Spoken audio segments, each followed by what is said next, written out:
এই মুহূর্তের সবথেকে বড় আপডেট, ধর্মের ভিত্তিতে কোনো সংরক্ষণ নয়, সরাসরি জানিয়ে দিলেন দেশের প্রধানমন্ত্রী নরেন্দ্র মোদী।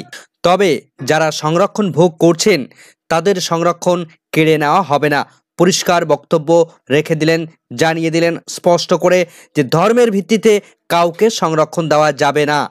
ধর্মের নিরিখে সংরক্ষণের কোনো প্রশ্নই নেই, সাফ জানিয়ে দিলেন প্রধানমন্ত্রী নরেন্দ্র মোদী।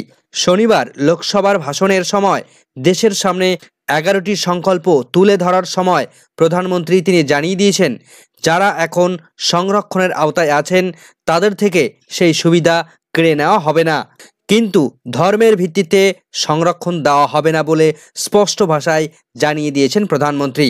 সেই সঙ্গে 11টি সংকল্পের প্রসঙ্গে প্রধানমন্ত্রী জানিয়েছেন, সংকল্প নিয়ে এগিয়ে চললে দেশ সাফল্য পাবেই। দেশের মানুষ, দেশের যুব সম্প্রদায়, দেশের নারী শক্তির প্রতি তার আস্থা আছে বলে জানিয়েছেন প্রধানমন্ত্রী।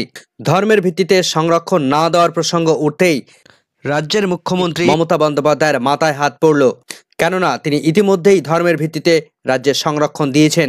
যে 11টি সংকল্পের কথা প্রধানমন্ত্রী তিনি জানিয়েছেন সেগুলো নিম্নরূপ: নাগরিক বা সরকার যেই হোক না কেন তাদের প্রত্যেককে নিজের অর্থাৎ নিজ দায়িত্ব তাদের পালন করতে হবে।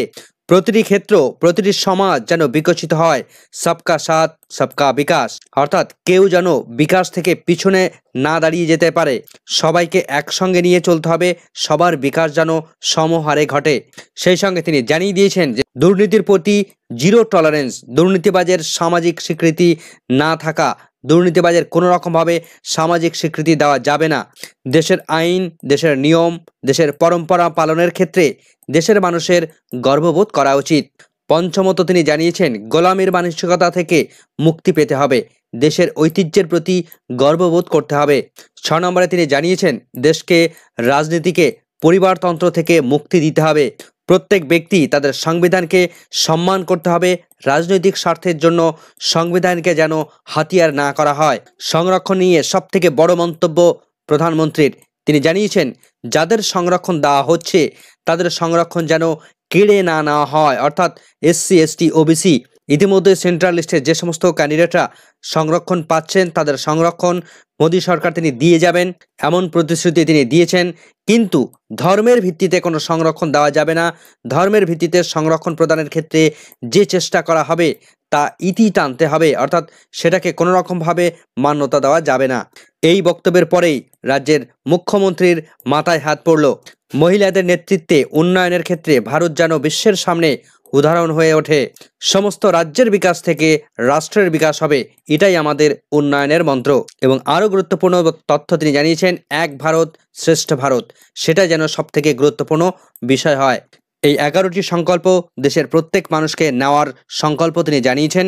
ফলে ধর্মের ভিত্তিতে কোনো রকমভাবে তিনি সংরক্ষণ দেবেন না, এটা কিন্তু তিনি পরিষ্কারভাবে জানিয়ে দিলেন। আমাদের রাজ্যে যে মুখ্যমন্ত্রী OBC A সংরক্ষণ দিয়েছেন তা শুধুমাত্র ধর্মের ভিত্তিতে সংরক্ষণ দিয়েছেন। ইতিমধ্যেই সেই OBC A সংরক্ষণ নিয়ে সুপ্রিম কোর্টের বিচারপতিরা তারা কিন্তু পরিষ্কার জানিয়ে দিয়েছেন। সুপ্রিম কোর্টের বিচারপতিরা তারাও জানিয়েছেন যে ধর্মের ভিত্তিতে কোনো রকমভাবে সংরক্ষণ দেওয়া যায় না। ফলে সমস্ত দিক থেকে এই মুহূর্তে মাথায় হাত মুখ্যমন্ত্রীর। আপনারা কি বলেন, ধর্মের ভিত্তিতে কি সংরক্ষণ থাকা উচিত? আপনাদের মূল্যবান বক্তব্য কমেন্ট সেকশনে জানাতে ভুলবেন না। সকলকে ধন্যবাদ জানিয়ে ভিডিওটি শেষ করছি।